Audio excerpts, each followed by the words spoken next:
The house my grandmother left me. I never thought a house could become the center of so much conflict. Not a mansion, not a luxury condo. Just a modest two-bedroom place with creaky floorboards and a maple tree out front. It was my grandmother's house, and after she passed, it became mine. That house was more than wood and nails to me. It was safety. It was childhood. It was every scraped knee my grandmother patched up, every summer evening spent listening to cicadas through the screen windows. When she died 2 years ago, she left it to me in her will. Nobody contested it. Everyone knew how close we were. I moved in not long after. The house needed work, sure. A fresh coat of paint, repairs to the roof, an updated bathroom. But I poured myself into it. Sitting on the porch at night felt like being wrapped in her presence again. It wasn't fancy, but it was mine. Around the same time, I met Emily. She was 29 then, a marketing manager, smart and ambitious. We clicked quickly, and after a year, she moved into the house with me. At first, she loved it. She'd say things like, "This place has so much character," and she meant it. We'd cook dinner together in the tiny kitchen, laugh about the squeaky floor in the hallway, and talk about how the backyard was perfect for summer barbecues. But slowly, charm became old. Character became dated. She started dropping hints. First about the small closets, then about the kitchen that didn't have granite counters, then about how far we were from the city center. "This isn't bad," she'd say, "but it's not a forever home." I brushed it off at first. I figured everyone has preferences, and maybe one day we'd move. But when Emily started framing it as our future, things shifted. She wanted to sell the house and use the money for something modern, something ours. I told her I wasn't ready for that. The house wasn't just property. It was my grandmother's legacy. Selling it felt wrong. I thought she understood. But every time we talked about milestones, marriage, kids, long-term plans, the conversation circled back. "Don't you want a place we choose together? Don't you want to start fresh?" Her parents even chimed in over dinner once. "That house could really set you two up. Think about schools, resale value, investment." I said no, again and again. Then came the day I found out Emily had gone behind my back. I was at work when my neighbor texted me, "Hey, there's a stranger walking around your yard with a clipboard. Should I call the cops?" I called Emily. She admitted she had invited a realtor over. "Just to see what it's worth," she said. "It doesn't mean anything." To me, it meant everything. Someone walking through my grandmother's house with a clipboard, measuring walls, talking numbers. All without my knowledge. It felt like a betrayal. When I confronted her, she didn't apologize. Instead, she accused me of being unreasonable. "You're choosing a house over us," she said. "You're letting a building control your life." We fought. Hard. For days after, the air between us was heavy with silence. And then, as if things weren't complicated enough, my dad called. He wasn't much of a father to me growing up. After my mom died, he worked long hours and stayed emotionally distant. Gran was the one who filled in those gaps. He rarely set foot in her house when she was alive. Yet now, suddenly, he had an opinion. "Your grandmother would want you to use that house to build a real future," he told me. "It's wasted potential just sitting there." This from the man who left Gran alone for holidays and never helped fix a leaky pipe. Now it felt like everyone was circling me. Emily, her parents, my dad, even a few cousins suddenly curious. "Hey, if you're selling, let me know. I'd love to make an offer." The pressure was suffocating. I held my ground, but for the first time, I started to wonder what it would cost me. Was I going to lose Emily?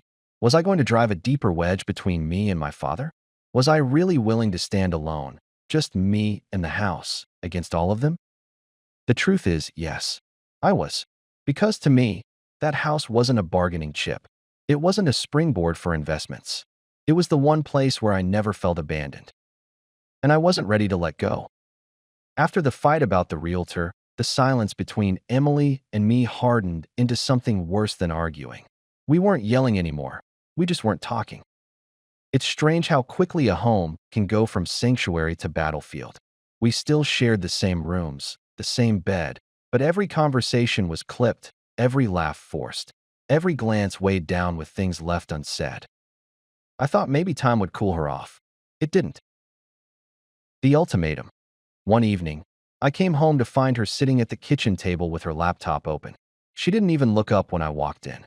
Finally, she said, flat and cold, "I can't live here forever. Either we make plans to sell this house, or I start making plans without you." It wasn't a discussion. It was an ultimatum. I sat down across from her, staring at the woman I thought I was going to marry. "This house is my grandmother's legacy," I said. "It's not for sale. Not now, not ever. If that's something you can't live with, maybe we need to rethink everything." Her eyes flicked up, sharp. "So you're choosing the house over me?" "No," I said. "I'm choosing the house and me. This is who I am. If you can't accept that, then—" I trailed off because I couldn't bring myself to finish the sentence. She closed the laptop with a snap and walked out of the room. 2 days later, my dad called again. "Emily's right, you know," he said, without even a hello. "That place is a money pit. You could sell it, split the cash, and put yourself in a position for real success." "Split the cash," I repeated. "It was left to me. In her will. It's not yours." He sighed heavily, like I was a stubborn child. "She would have wanted you to use it to better your life." "You didn't know what she wanted," I snapped. "You were never around enough to care." Silence. Then, colder, "You'll regret this, son. Don't say I didn't warn you." The line went dead. Within a week, it seemed like everyone knew about the fight. A cousin messaged me on Facebook. "Hey, heard you might be selling. I'd love first dibs if you do." Another cousin texted, "Don't be stupid, man. Houses don't come cheap. Cash in while you can." It felt like vultures circling. Every conversation came back to the same thing: the house. Not my feelings, not my memories. Just the dollar signs. Then came the night that changed everything. I came home late from work. The house was dark except for the glow from the living room. Emily was on the phone, pacing. She didn't hear me come in. I froze when I caught the words. "Yes, I know he's being difficult. But if we can get a good offer, he'll have to see reason. His dad's on board. I'm working on him." My stomach turned to ice. When she hung up, I stepped into the light. "Who was that?" She jumped. "Nobody. Just a friend." "Don't lie to me," I said. "Who were you talking to?" She hesitated, then finally said it. "The realtor." It hit me like a punch. Not only had she gone behind my back once, she was still doing it. Planning, scheming, dragging my father into it. "You're trying to sell the house out from under me?" I asked, my voice shaking. Her chin lifted defiantly. "I'm trying to save us. You're too blind to see it." I stared at her, and for the first time, I didn't see the woman I fell in love with. I saw someone who saw my grandmother's house not as home, but as leverage. That night, I slept on the couch. The house felt colder than it ever had before. I kept staring at the walls, at the photos of granite hung, and I felt something shift inside me. This wasn't about a house anymore. This was about respect, about loyalty, about whether the person I thought I'd spend my life with even understood me at all. I realized then that if I gave in, I wouldn't just lose the house. I'd lose myself. And I wasn't ready to do that. The days after catching Emily on the phone felt like living in a house under siege. Not from strangers. From the people who were supposed to be on my side.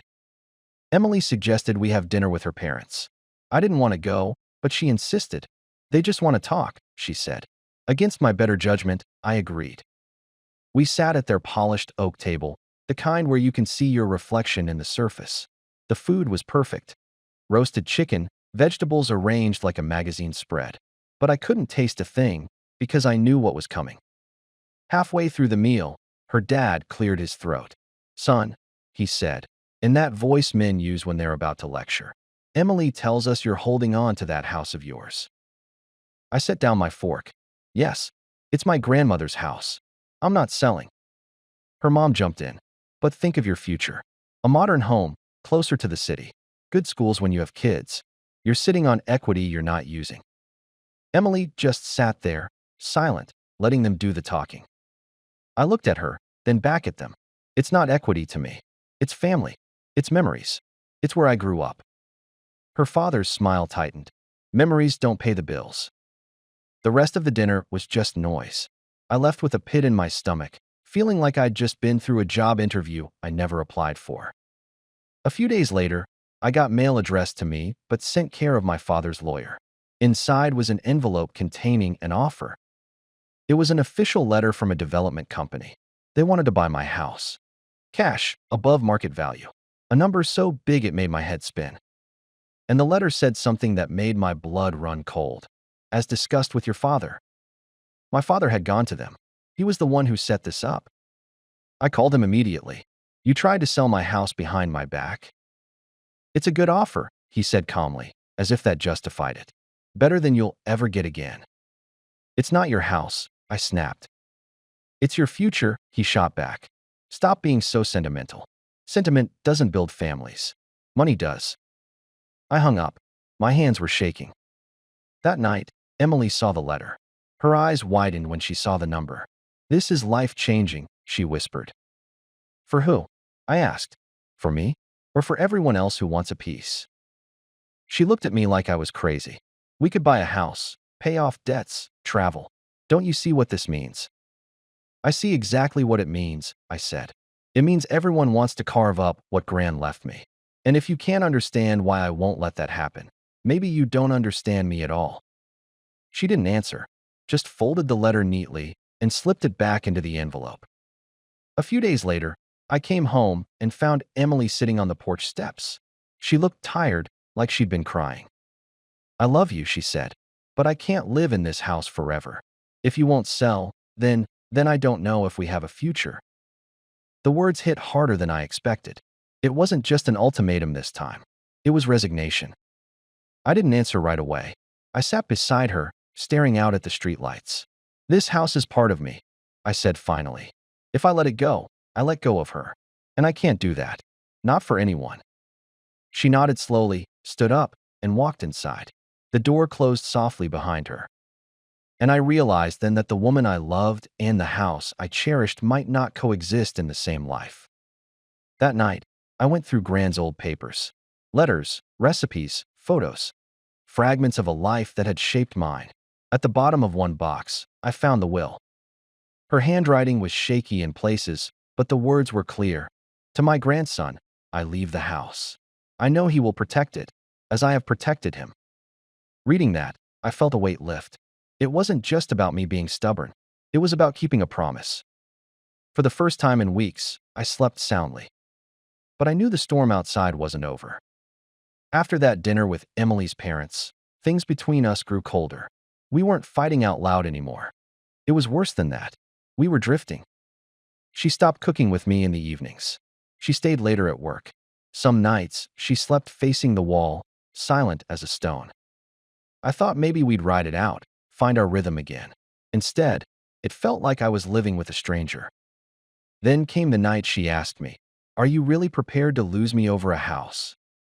And I answered, quietly but firmly, yes. A week later, I got another letter from the development company. This one wasn't an offer. It was a thinly veiled threat. They wrote that my property was critical to their upcoming project, that refusing to sell could limit the community's growth and impede progress. I crumpled the letter and tossed it across the room. They were trying to guilt me now, manipulate me, and I knew exactly who had opened the door to them, my father. I didn't even bother calling him this time. I knew how that conversation would go. That night, I noticed Emily's laptop open on the dining table. Normally, I wouldn't snoop. But something caught my eye. A spreadsheet, open to a tab labeled Budget Projections. I scrolled. My name, my salary, the estimated value of my grandmother's house, mortgage calculators, down payment estimates. She was planning our future without me, or maybe in spite of me. When she walked in and saw me staring at the screen, she didn't even flinch. "I'm being practical," she said.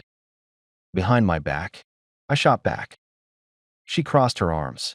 "If you won't make decisions for our future, someone has to." It felt like the ground gave way under me. 2 nights later, I heard a knock at the door. When I opened it, my father stood there.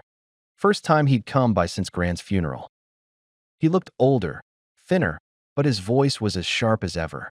"We need to talk," he said, stepping inside without waiting for an invitation. We sat in the living room. He glanced around like he was appraising it, like he could already see dollar signs stamped on the walls. You're being foolish, he said. This house could give you a future. Instead, you're clinging to the past. This house is my future, I told him. It's mine. She left it to me. Why can't you respect that? His eyes hardened. Because respect doesn't pay bills. Because one day you'll look back and realize you wasted your chance. I stood up. Get out. For the first time in my life, I said it with no fear. Just clarity. He stared at me for a long moment, then shook his head. You're just like her. Stubborn to the bone. And then he left. Later that week, Emily and I had our final fight. She stood in the doorway of the bedroom, arms crossed. I can't live like this. With your obsession. With your father calling. With my parents begging. With you stuck in some shrine to your grandmother. It's not an obsession, I said quietly. It's loyalty. To a ghost, she snapped. I felt something in me go cold. Then maybe you should pack your things. She looked stunned, like she never thought I'd actually say it. But I meant every word.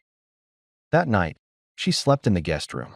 The next day, she started boxing up her clothes. When she left, the house was quiet. Painfully quiet.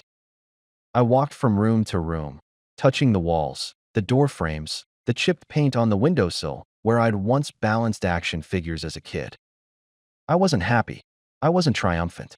But I was steady. I had drawn my line in the sand, and I hadn't crossed it. And somehow, I knew Gran would be proud. After Emily left, the silence in the house was heavy. I'd always thought of quiet as comforting. Gran and I would sit in the living room for hours, the only sound the ticking of her old clock. But this was different. This quiet pressed in, accusing. At night, I'd hear creaks and think it was her footsteps. Sometimes I almost expected her to walk in with a cup of tea, scolding me gently for brooding. But she was gone. And now Emily was gone too. It should have felt like defeat. Instead, it felt clean, like the air after a storm.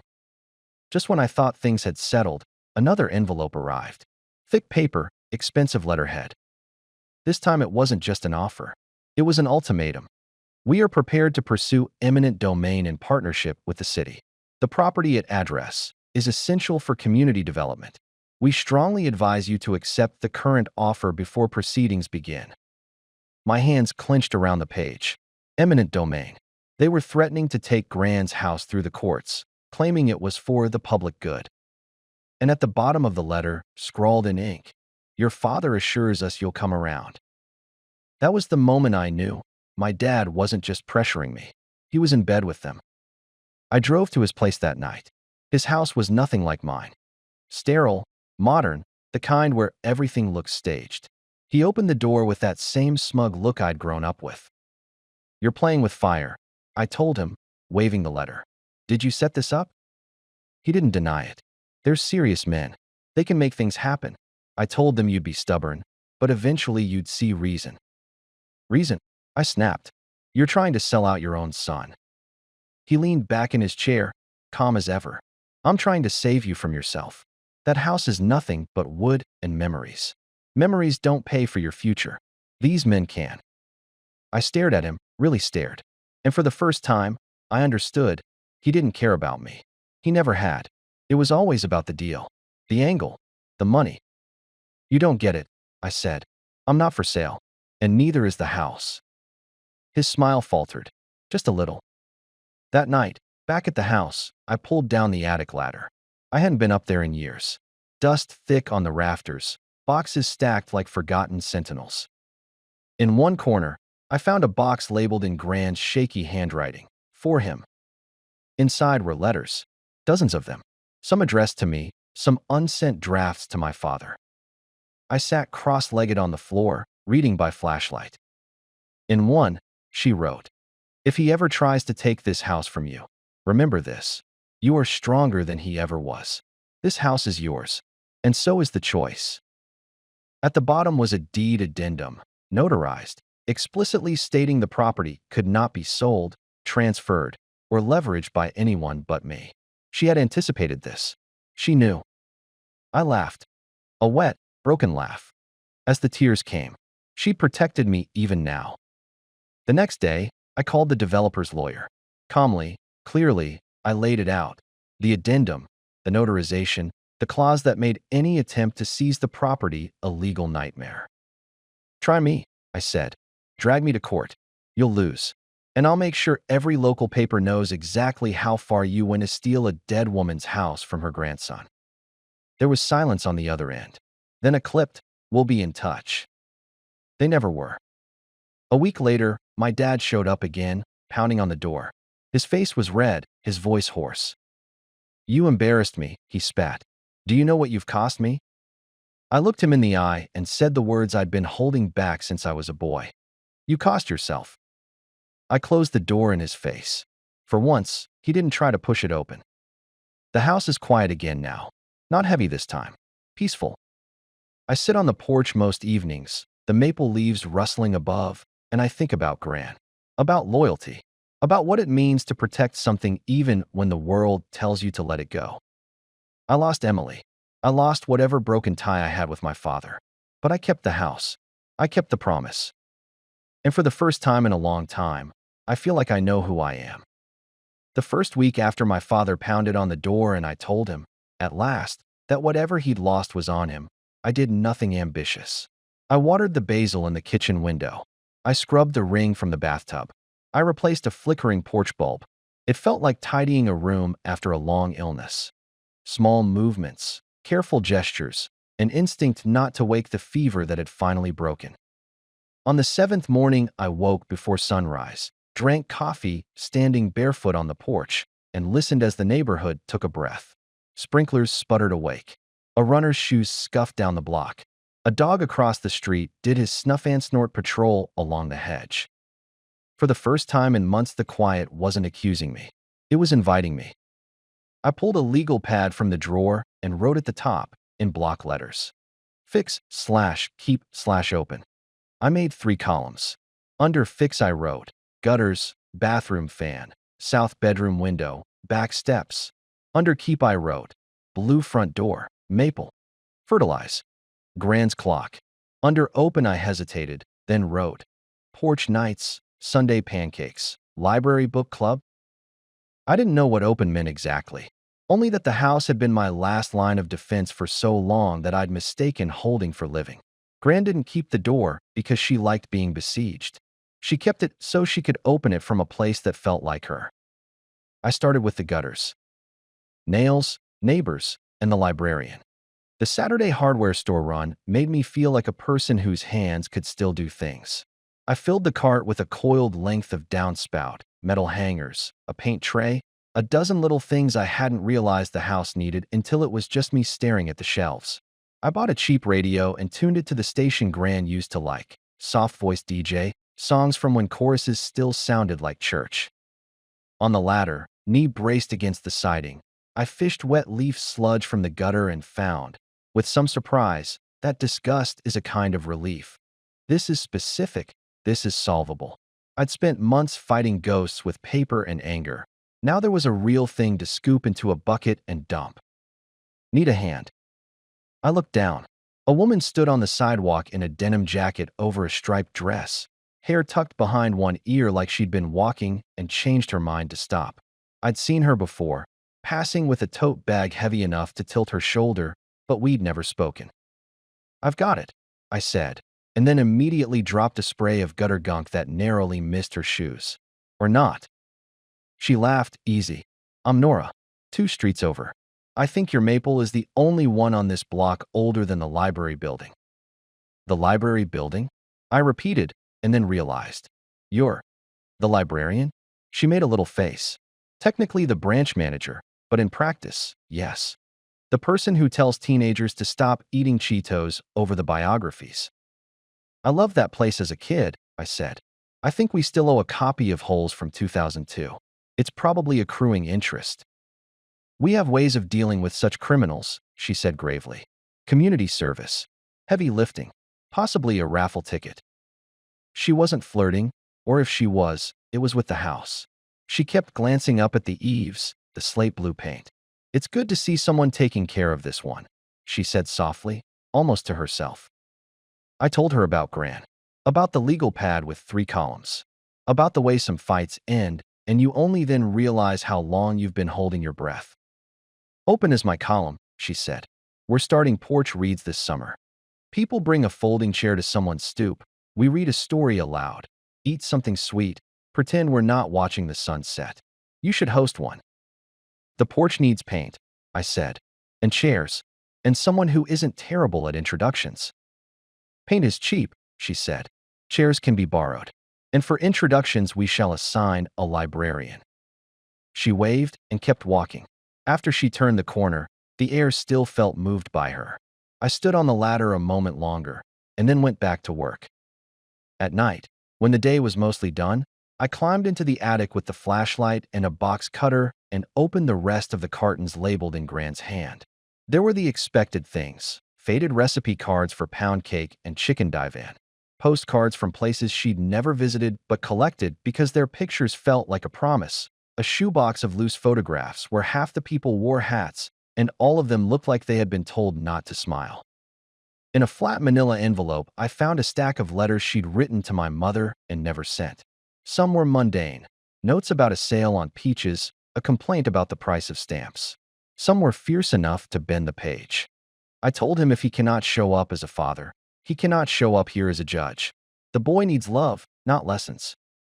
I read them in the pool of flashlight like a person eavesdropping through time. I realized my memory of Gran as wholly kind wasn't wrong, but it was incomplete. She could sharpen. She had chosen her steel. Tucked beneath the letters was a pamphlet from a legal clinic with a sticky note. Ask Mina. She knows the thing about easements. It made me smile. Even in a town no one would call big, lives intersect in ways you don't grasp until you tug one thread and half a dozen names fall out of the ceiling. On instinct, I wrote Mina in the margin of my legal pad, not as a target, just as a reminder that even a fortress is stronger when it knows its neighbors. When Emily moved out, she left a single box in the hall closet. I'll get it, she'd texted. Weeks had passed. I kept bumping into it when I reached for the broom and then pushing it back with my foot as if I could return it, by friction, to wherever it belonged. One afternoon I pulled it out, placed it on the dining table, and sat with it like you sit with a sleeping animal you don't trust. I lifted the lid. Inside were things that are nothing and everything. A mug from a beach she'd visited before she knew me. A scarf she wore to her sister's baby shower. A framed photo of us at the fair, powdered sugar on our mouth from the funnel cake, because we didn't know yet the year would end in court papers and silence. There was also a folder with the spreadsheet I'd seen that night. Budget projections and mortgage calculators and notes in her tidy handwriting. Paint? Asked Dad Ree. Loan. I turned to the last page and found a sentence that knocked the smugness right out of my anger. If he keeps the house, can I live with that? Below it, she'd written 2 columns of her own, stay/go. Under stay were words like love, security, porch, patience. Under go were resentment, city, future, myself. I closed the folder and put it back in the box. It didn't absolve her, but it made the story less clean. We were 2 people wanting, in different languages, to feel like home. I taped the lid, wrote her name clean on the cardboard, and moved the box to the front hall. That night I texted, "Your box is here. I can drop it off or leave it on the porch if you want to swing by." A minute later she replied, "Porch is fine. Thank you." She came the next evening while I was in the back weeding the little strip of soil along the fence, so I only saw her on security cam. A car door, a small shape on the porch, a pause. She put her hand on the blue door for a breath longer than it takes to turn a knob, then picked up the box and left. For a while after, I stood with my hands in the dirt. Gran would have had words about hope and patience. I had weeds and the odd relief of knowing the story could end without needing to be rewritten. 2 weeks later, I was washing breakfast plates when someone knocked. My father stood on the porch in a collared shirt with his tie loosened, as if he'd driven straight from a meeting. He looked smaller than the man who had pounded the door and called me stubborn, tired, or pretending to be. "I'm not here to argue," he said before I could ask what he wanted. "I came to bring this." He held out a white envelope. Inside was a typed letter on his company letterhead stating that he had no contractual relationship with the developer regarding my property, that any discussions had been informal, that he recognized and accepted that he had no claim or say over sale or use. It was notarized. The tone was legal apology. "We are not sorry, but we acknowledge a boundary." I read it twice. I looked at him. They asked me to sign it, he said. PR cleanup. But he swallowed. I also wanted to sign it. I waited. He shifted his weight like a man standing in borrowed shoes. Your grandmother wrote me once, he said, voice lower. After your mother died. She told me I was allowed to grieve, but I was not allowed to disappear. I disappeared anyway. I don't have an excuse you'd accept, son, and I'm not going to insult you with one. I thought he stopped. Started again. I thought if the house was gone, the ache would be quieter. For you. For me. It was a bad thought. There are moments when anger is oxygen and you're afraid if you put it down you'll suffocate. I stood there and tried to breathe something else. I can't give you the years, he said. I can give you this. I won't touch it again. He turned to go and then paused. Hand on the railing. Gran had sanded smooth every spring. She made good pancakes, he said, which was like hearing a wolf describe a him. After he left, I set the letter under Gran's clock. Not forgiveness, but a leave behind. I texted Mina. Yes, I found her, the clinic now a real practice, the same steady voice on the phone, and asked if the letter had teeth. It has enough, she said, but mostly it won't need them. Nora messaged, Porch Reads, you're on deck. I'm bringing banana bread and a story about an old man who names his tomatoes. I panicked briefly. Introductions, neighbors, the open column suddenly louder than the fixed one. And then I hosed the steps, set out borrowed chairs, hung a string of bulb lights along the eaves. The porch, with the dog-eared paint and the uneven board on the third plank, looked like a face that has decided to smile anyway. People came, not dozens, but enough that the steps filled and the little square of front lawn hosted a tangle of feet. The older couple from the corner with the ceramic goose in their yard. The single dad with the kid who always wears a cape. Doug, who calls everyone boss, with a bowl of cherries so perfect they looked painted. A teenager I recognized from the library desk, who sat cross-legged and leaned forward at the parts of the story where the tomatoes survived frost. Nora read, and her voice turned the page into a kitchen. Somewhere in the middle of the paragraph where the old man holds a tomato the way you hold a baby's head, a breeze moved through the leaves overhead, and a single helicopter seed spun down and landed on my knee. It felt staged by someone with a sense of humor. After, we talk the way you talk when there's a story to point your sentences at. People left plates and promises. The kid in the cape asked if he could jump from the top step. You're going to anyway, his father said with a sigh, and we all watched him do it, and then cheered like he'd invented gravity. When the last chair went home and the porch was just me and the string lights and the empty platter sticky with banana bread crumbs, I sat on the top step and watched the block settle. Gran would have liked Nora. She would have wrapped half the loaf for later and sent the rest home with whoever looked like they needed to be mothered. I thought about the way fights narrow you and hospitality widens you, and how both are sometimes necessary. I didn't know what the next fight would be or when, but for the moment the house was not a line in the sand. It was, very simply, a house. The storm came 2 nights after Porch Reads. One of those July tantrums where the sky splits like a bad seam and water punishes the sidewalks for being so flat. The power flickered, held. I stood at the window and watched the maple bow and slap its wet hands together like it was both praying and applauding. Then, a sound you never want to hear in an old house, the wet slap of a drip someplace that isn't a sink. I ran to the hall. Plunk, plunk, water through the ceiling in a neat line, like a teacher drawing on a chalkboard. I dragged a pot from the kitchen, then a second, then a mixing bowl. The line widened. The ceiling dimpled faintly like something had put its thumb against it from above. I pushed the attic ladder down and climbed into heat. The storm noise up here was animal loud. I crawled toward the sound and found it. A line along the ridge where the flashing had pulled back. Each gust lifted it, and water found the invitation. What do? You breathe. You go to the hall closet and find the roll of plastic you forgot you owned. You spread it over insulation and joists and miss the center twice and swear, and then try again. You pin it with whatever you have. Paint cans, a crate of Gran's hymnals, a box labeled winter that turns out to be scarves, and a note that says wash these first. They smell like a church coat closet. I called a roofer and left a voicemail that sounded like a man proposing to an answering machine. I came back down in time to move one pot. and catch the water before it kissed the hardwood. In the morning, the storm moved on like a spoiled child bored of its tantrum. The air smelled like pennies. The roofer came by noon. A woman with forearms that could bend pipe and a voice like gravel warmed by coffee. She climbed up, climbed down, shook her head. "You need a new ridge," she said. "You've needed it since before I was born." "How old are you?" I asked. 29, she grinned. "But it makes a better line if I don't tell you." She gave me a number that made my stomach make that little elevator drop, then shrugged. "Or we can slap a patch and pray for a mild fall." I looked up at the wet dimple in my ceiling. I thought about Gran and her letters telling my mother that love is maintenance, not rescue. "Do it right," I said. She squeezed my shoulder like I'd passed a test I didn't study for. "Good answer." While the roofers worked, boots loud enough to sound like a parade of polite elephants, I went back to the kitchen to bake something so the house would smell like triumph instead of tar.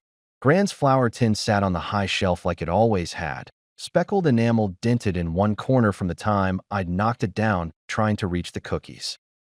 When I opened it, tucked against the side under the flour sack, there was a folded paper I didn't recognize. Gran's handwriting again. For after. I washed my hands, dried them on a towel so clean it would have insulted her to see it used, and opened the note. "You will be angry at men who think they know the shape of your life. You will be angrier that some part of you believed them enough to argue, as if you were on trial. Hear me, you are not a defendant. This house is not evidence. It is a table. Feed people at it. Let them leave full. That is the work." I didn't realize I'd been crying until a tear darkened the paper and I hissed, and set it down like I'd spilled coffee on a library book. I propped it against the flour tin and read it again, then a third time, until the words settled into the room like another piece of furniture. Feed people. I wrote it under open. I texted Nora and Doug and the single dad with the Cape kid whose name I finally learned was Miles. I texted the older couple from the corner. They signed their reply as Irene and Walt. And the teenager from the library who had sat cross-legged at Porch Reads. I texted Mina, who replied with 3 fork emojis, and "I'll bring a salad my grandmother swore could resurrect the dead." I made spaghetti with meatballs that refused to be perfect, but were honest about it. I set the table with plates that didn't match and poured water into mason jars because the actual glasses had given up one by one over the years. Someone brought wine, someone a peach cobbler, someone a story about a neighbor who kept chickens and insisted they were ladies of distinction. We ate. We talked about the roof because it was the loudest guest. We passed the cobbler and agreed unanimously that Mina's salad could indeed raise Lazarus for a second career. At some point, Miles fell asleep under the table with the dog that was not mine, but had decided to be mine for the night. When everyone left, hugs at the door, leftovers pressed into hands, promises about next time that felt like they'd stick. I stood in the doorway and looked at the scuffed floor and the empty plates and thought about the sentence. This house is not evidence. It is a table. I washed dishes until my fingers pruned. I left one plate unwashed on purpose, a small rebellion against the old panic that says a kitchen is only respectable when it sparkles. Weeks turned into a season. The roof held. The maple shed a few more small limbs that I stacked by the back fence because someday there would be a fire pit and someday I would sit by it and wonder why all wood smells a little like the first day of school when you light it. One afternoon, as August leaned hard into September, I found an envelope under the mat. No return address. Inside was a letter in a hand I knew. "I'm not writing to try to change your mind," Emily wrote. "You made the right choice for you, and maybe for both of us. I don't think I understood what that house meant. Not as a metaphor. I was very fond of that. But as a person, it was your grandmother. It was who you are when you're not explaining yourself to anyone. I wanted you to be that person in a place that felt like ours. I see now I was asking you to be that person without the person who made you. I'm sorry for how I went about it. I'm not sorry we wanted the future.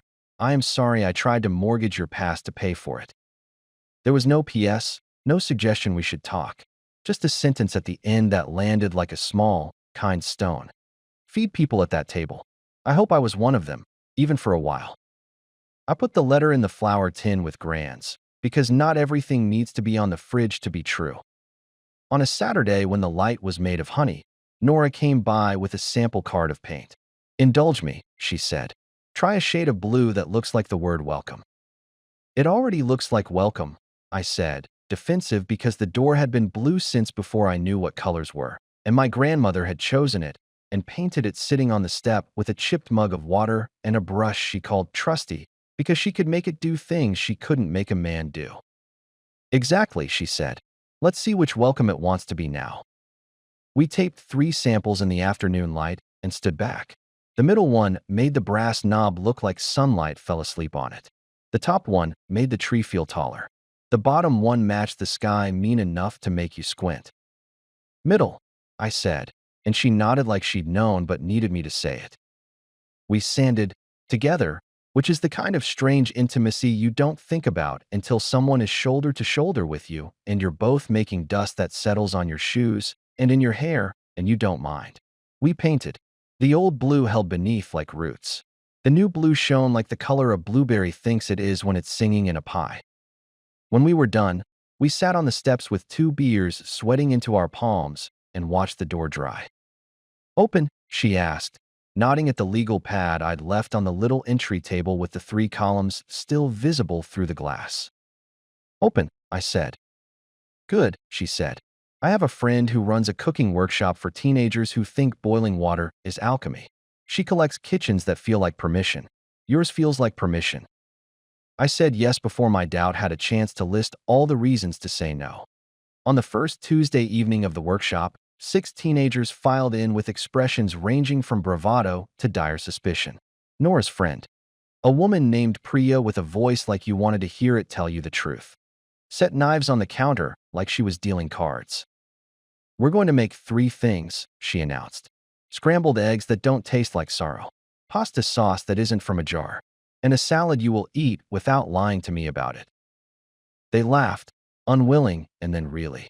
The boy with the hoodie learned to salt water like it owed him money. The girl with the chipped black nail polish tore basil with religious attention. They argued about the superiority of crunchy peanut butter, then chopped garlic so clumsy and earnest that the room filled with the smell of someone learning to feed themselves. Halfway through, rain started again. Not storm, just the kind the roof likes to listen to. And in that sound the house changed shape. It stretched. It made space. It did the thing Gran wrote about. It held a table. I chopped onions and did dishes and stayed out of Priya's way and watched Nora show a girl how to scrape a pan so you don't burn the font. When the first forkful of eggs landed in a mouth and someone said, genuinely surprised, "Huh," I felt something in my chest unclench that had been a fist since before I knew it had fingers. After they left, bags of leftovers, a recipe printed on paper that would hide under someone's bed until they needed it most. Priya wiped the counter and asked, quiet, like she already knew and was checking, "This house fought for you, didn't it?" I nodded, and I fought for it. "Good," she said. "Keep doing that. But also let it fight for other people. It's greedy, in the best way. It wants to be used." It was late by the time the kitchen was clean. I poured the last inch of beer into a glass and stood at the window, watching the maple teach the moon how to make shadows. My phone buzzed. It was a number I didn't know. I let it go to voicemail. A minute later, a text came through. "It's me. I got your number from, never mind. I heard you're doing okay. I wanted to say that I'm sober. 31 days. This isn't a ploy. I thought you should know. Dad." I put the phone on the counter and looked at it the way you look at a sink you just conquered, suspicious but relieved. 31 days is a button, not a shirt. But it's also a thing you can press and feel. I didn't reply that night. In the morning I texted, "Good. Keep going." He sent a thumbs up, which is what men send when the other sentence won't come yet. I told Nora later, and she nodded. "People surprise us in both directions," she said. "It's infuriating. It's great." Fall made the maple theatrical and then honest. Leaves banked against the fence and made the yard look like a room you haven't dusted. I raked and forgot and raked again.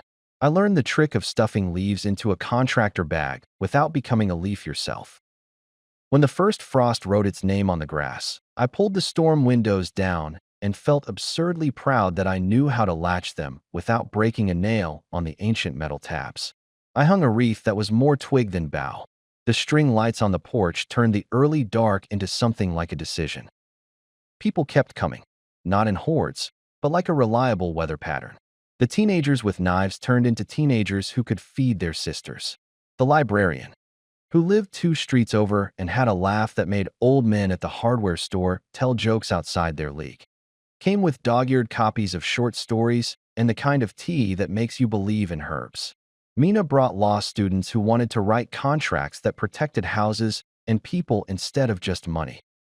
One night Irene and Walt told a story about the year the pipes froze and the neighborhood thawed them with hair dryers and casserole dishes of boiling water handed from porch to porch. We decided not to call it a crisis, Irene said. We called it a project. That stuck. I added projects to the legal pad. The maple butted tiny fists that opened into hands. The house sighed. You could hear it in the walls. As the radiator heat stopped knocking and the breeze negotiated with the curtains, I painted the back steps. I planted tomatoes because of the way Nora had read about them. I bought a cheap badminton set and then found out everyone you invite to play badminton instantly becomes 8 years old. On a morning that smelled like wet dirt and laundry soap, a car I recognized pulled up. Emily got out. She wasn't dressed for battle, just jeans and a sweater and a face that had learned something hard. I saw the roof, she said by way of hello. Looks good. It doesn't leak when it wants attention anymore, I said. We stood there, 2 people who had, at different points, wanted the other to be someone else. She looked at the porch, at the door, at the string of bulb lights I hadn't taken down because I liked how they looked even in daylight. I think we were both right, she said, and both wrong. I think we were scared, I said, in different languages. She smiled small. You look like yourself here. So do you, I said, and meant it in the generous way. She didn't ask to come in. I didn't offer. We said goodbye like people do when that word has finally found its right size. After she left, I stood in the doorway and felt not a door closing, but a room being the size it is. I'd love to tell you the house, and I lived happily ever after, that no shingle lifted and no bill came due and no old anger banged on the porch like weather. The truth is, the house still asks for things. So do people. So do I. But the fight that taught me how to say no also taught me how to say yes like a person who knows what he's keeping.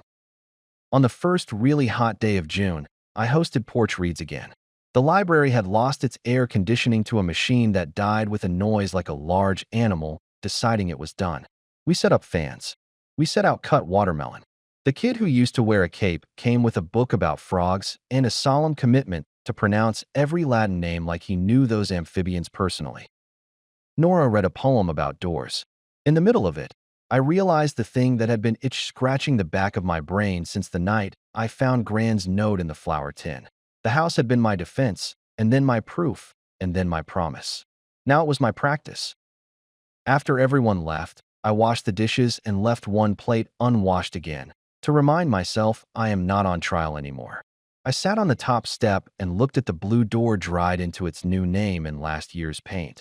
And I thought, not for the first time, that I had kept the house, but it had kept me too.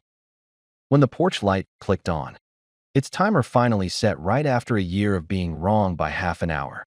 A moth threw itself against the glass and then decided to be a bat and flew away. I laughed for no reason except that it was night, and the air was soft, and the maple was very sure of itself. The legal pad still sits on the little entry table. The fixed column keeps shrinking and then growing because that's what maintenance is. The keep column is shorter, maybe because I've learned you don't have to write down the things you can't imagine letting go of. The open column is unruly. It has food stains. It makes me nervous and then proud. Sometimes my dad texts me a photo of a coin from a meeting, 30 days turned into 90, turned into a year. Sometimes I send back a photo of a plate of eggs that don't taste like sorrow. I don't know if this is the end of the story. It feels like the part where you turn the page and find a recipe tucked between chapters. It feels like a room where people show up and wash their hands and ask where the spoons are, and then forget to put them back in the right drawer. Gran's clock ticks. The maple sheds a seed that helicopter spins to the porch and lands between my feet. A car passes, slow, like it's reading the street, and keeps going. Somewhere down the block a screen door slaps, and an old man says, To no one and to everyone. You coming? I'm here, I say to him, to Gran, to the house, to whoever needs to hear it. And I get up to turn on the porch light even though it already is.